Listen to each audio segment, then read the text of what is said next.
Lesson 6, Criminology and Penology. What is Penology?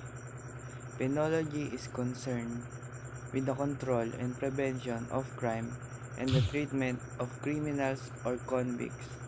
Ang sinasabi dito ay ang penology ay concern sa pagkontrol at pag-iwas sa krimen at pagtrato sa mga kriminal o bilanggo. Who is a penologist? Penologist is one who studies the science or art of punishment. Philosophy of punishment and penology.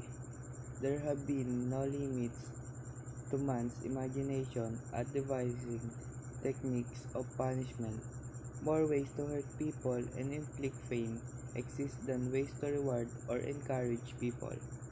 Walang mga limitasyon sa imahinasyon ng tao sa pag-iisip ng mga pamamaraan ng pagpaparusa. Marami pang paraan para saktan ang mga tao at pahirapan ang buhay kaysa sa paraan para gantimpalaan o hikayatin ang mga tao. 4 models of penology. Number 1. Retributive justice model. Many of the early professional specialists were experts at execution, torture, and mutilation. In fact, the Code of Hammurabi circa 17,000 BC, often cited as the world's first legal code, didn't specify much of a role for judges, but did specify a substantial role for those whose job was to chop off hands or impale somebody on a stake. Under the Code of Hammurabi, an attempt was made to enact sympathetic punishment or justice in the form of life for life, tooth for tooth, foot for foot,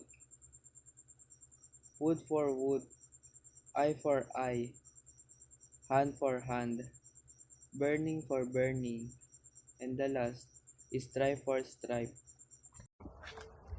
Corrections of criminals. The corrections of criminals in the country comes in 2 forms, namely A. Institutional corrections and B. Non-institutional corrections. The former involves in prison as a form of punishment, while the latter includes reformation of convicts outside prison through probations, parole, or conditional pardon. What is penalty or punishment? In its general sense, penalty signifies pain. In its juridical sphere, penalty means the suffering is undergone because of the action of society by one who commits a crime. Hence, penalty is imposed only after convictions in a criminal action. Punishment. Judgments about why people are punished generally emphasize that A. Wrongful behavior deserves punishment. B. Punishment provides an examples to others who might consider such action. C. Punishment will teach the offender a lesson. And D. Punishing the offender protects society. The most common rationale for correctional policy includes retribution, deterrence, rehabilitation, and incapacitation, which were discussed earlier. Each philosophy of punishment implies different reasons for sanctioning offenders' behavior. Justification of punishment. A. Proportionality. The notion of proportionality is the idea that we can rank the order of the seriousness of the crime, as well as a standard progression in the penalties to administer. B. Just desert. Just desert is the right term if we consider the culpability, degree of intent, or willfulness. of each offender in addition to rank of seriousness of his/her offense. That punishment is deserved by the wrongdoer simply because he/she has committed a transgression. In other words, there should be no other purpose for punishment than that it is deserved. C. Equity. Equity exists if we take consistency to the extreme and see to it that all offenders who commit the same crime with the same degree of culpability get exactly the same punishment. D. Reciprocity. The reciprocity, if we look the punishment as a natural part of the social order until satisfied that the offender has been appropriately punished.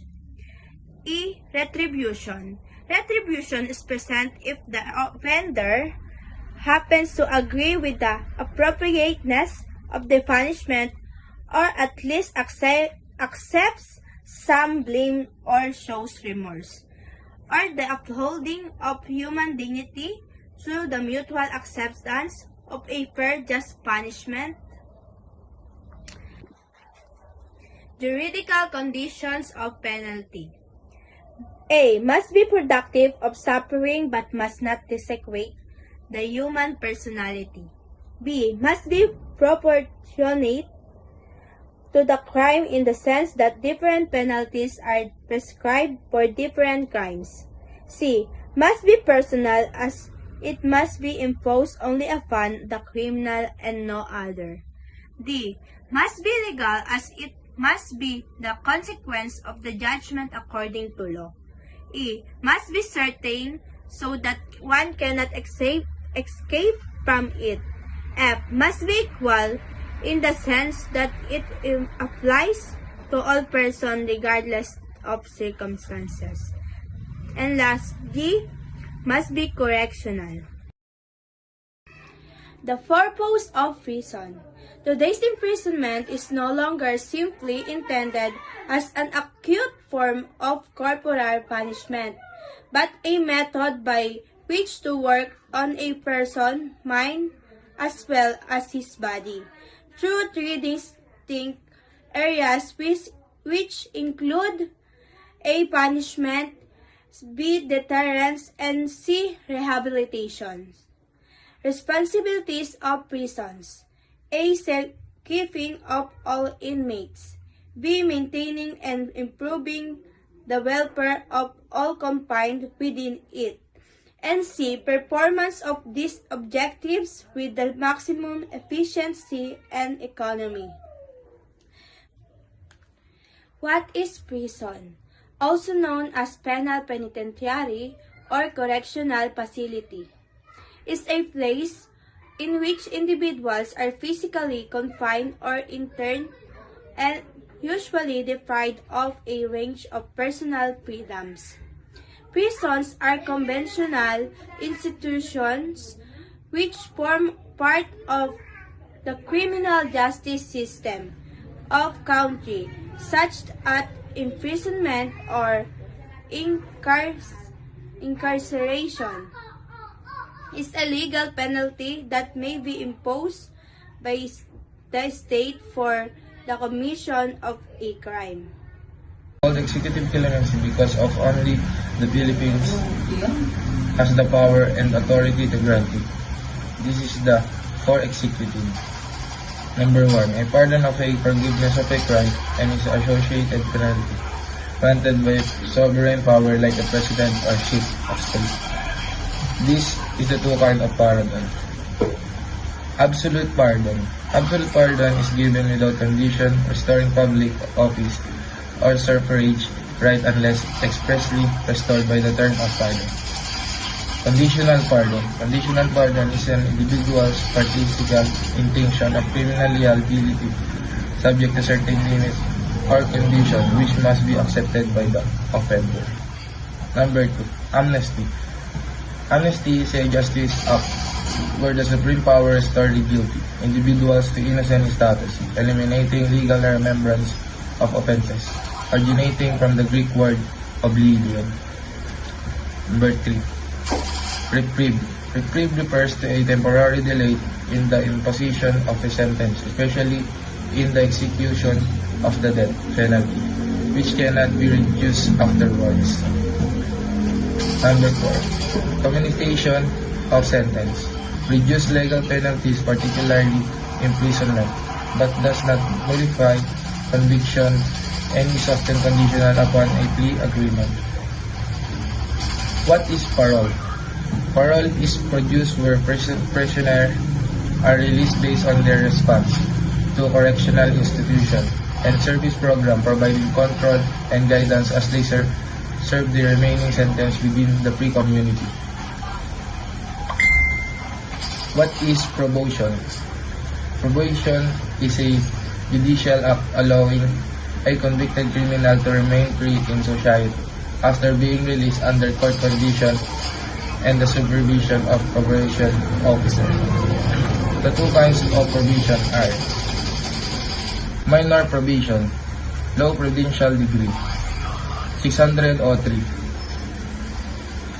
As amended, is otherwise known as the Child and Youth Welfare Code, hence an offender who is under 18 years with according a more liberal and beneficial provision of PD 600 odd. Wherever criminal responsibility of minor shall be dealt with the Republic Act 9344 or known as Juvenile Justice of Welfare Act 2006 as amended. Number 2. Adult Probation Law or Presidential Decree 968. This is otherwise known as the Adult Probation Law of 1976. Was signed into law by President Ferdinand Marcos of the Philippines on July 24, 1976 that led to the creation of Probation Administration to administer the probation system.